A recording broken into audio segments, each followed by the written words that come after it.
புது வருடம் ஜனவரி 1, 2026 முதல் அமலுக்கு வரும் இந்த மாற்றங்கள் மில்லியன் கணக்கானவர்களை மட்டுமல்ல, பில்லியன் கணக்கான இந்தியர்களை நேரடியாக பாதிக்கும். அதாவது வங்கி, விவசாயம், வரிகள், டிஜிட்டல் சேவைகள், சமூக ஊடகங்கள், சம்பளம் மற்றும் மானியங்கள் என கிட்டத்தட்ட ஒவ்வொரு துறையும் புத்தாண்டு முதல் மாறப்போகிறது. யாருடைய சம்பளம் அதிகரிக்கும்? விவசாயிகளுக்கு என்ன நன்மைகள்? எந்தெந்த ஆவணம் அப்டேட் செய்ய வேண்டும்? எந்த டிஜிட்டல் தளத்திற்கு கட்டுப்பாடுகள் அதிகரிக்கும்? சிலிண்டர் விலையில் என்ன மாற்றம் ஏற்படும்? வங்கி விதிகளில் என்ன மாற்றம் போன்ற 2026ஆம் ஆண்டு ஜனவரி 1 முதல் அமலுக்கு வர உள்ள 10 முக்கிய மாற்றங்களை இந்த வீடியோல தெரிஞ்சுக்கலாம். முதல்ல நம்ம பார்க்க போறது 8வது ஊதிய குழு, அதாவது 8th பே கமிஷன் சொல்லக்கூடிய மத்திய அரசு ஊழியர்கள் மற்றும் ஓய்வூதியதாரர்களுக்கு மகிழ்ச்சி தரும் செய்தியாக 8வது ஊதிய குழு ஜனவரி 1, 2026 முதல் அமல்படுத்தப்படலாம். இதன் மூலம் அரசு ஊழியர்களின் குறைந்தபட்ச ஊதியம் 18,000 41,000 வரை உயர வாய்ப்புள்ளது. அடுத்ததான் நம்ம பார்க்க போறது அகவிலைப்படி உயர்வு. அதாவது ஜனவரி 2026க்குள் அகவிலைப்படி 70% வரை உயரக்கூடும் என எதிர்பார்க்கப்படுகிறது.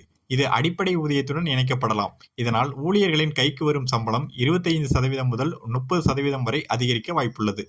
அடுத்ததான் நாம் பார்க்க போறது விவசாயிகளுக்கு ஃபார்மர் ஐடி கட்டாயம். அதாவது PM கிசான் திட்டத்தின் கீழ் ஆண்டுக்கு 6,000 நிதியுதவி பெறும் விவசாயிகள் 2026 ஜனவரி முதல் ஃபார்மர் ஐடி வைத்திருப்பது கட்டாயமாக்கப்பட உள்ளது. இது இல்லை என்றால் இந்த நிதியுதவி கிடைக்கப்படாது, நிறுத்தப்படலாம். நாலாவதாக நாம் பார்க்க போகிறது பார்த்தீங்கன்னா கிரெடிட் ஸ்கோர் அப்டேட். தற்பொழுது 15 நாட்களுக்கு ஒரு முறை அப்டேட் செய்யப்படும் கிரெடிட் ஸ்கோர் ஏப்ரல் 2026 முதல் ஒவ்வொரு 7 நாட்களுக்கும், அதாவது வாரம் தோறும் அப்டேட் செய்யப்படும். இதனால் கடன் பெறுபவர்களுக்கு விரைவான பலன் கிடைக்கும். அடுத்ததாக நான் பார்க்க போகிறது பார்த்தீங்கன்னா பேன் ஆதார் இணைப்பு.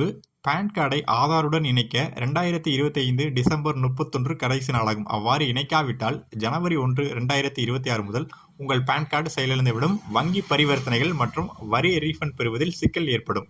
ஆறாவதாக நாம் பார்க்க போகிறது மெசேஜிங் ஆப்ஸ்களில் புதிய விதிகள். அதாவது வாட்ஸ்அப், டெலகிராம் போன்ற செயலிகளை பயன்படுத்துபவர்கள் 90 நாட்களுக்கு ஒரு முறை தங்கள் சிம் கார்டு செயல்பாட்டில் இருப்பதை உறுதி செய்ய வேண்டும்.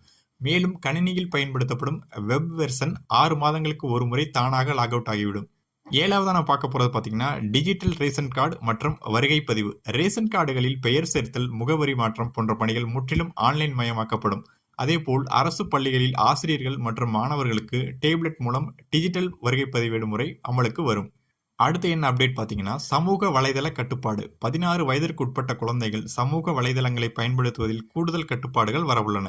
பெற்றோரின் அனுமதி மற்றும் வயது சான்று சரிபார்ப்பு போன்றவை கட்டாயமாக்கப்பட வாய்ப்புள்ளது. 9வது நாம் பார்க்க போறது சிலிண்டர் விலை குறைப்பு. சர்வதேச சந்தையில் கச்சா எண்ணெய் விலை சரிந்துள்ளதால் 2026 ஜனவரி முதல் சமையல் எரிவாயு சிலிண்டர் விலையில் 30 முதல் 40 வரை குறைக்கப்பட வாய்ப்புள்ளதாக கருதப்படுகிறது. கடைசியாக நாம் பார்க்க போறது பார்த்தீங்கன்னா வங்கியோட வட்டி விகிதங்கள். SBI, PNB மற்றும் HDFC போன்ற வங்கிகள் வட்டி விகிதங்களை குறைப்பது குறித்தும் புதிய பிக்சட் டெபாசிட் திட்டங்களை அறிமுகப்படுத்துவது குறித்தும் முக்கிய முடிவுகளை எடுக்க உள்ளன.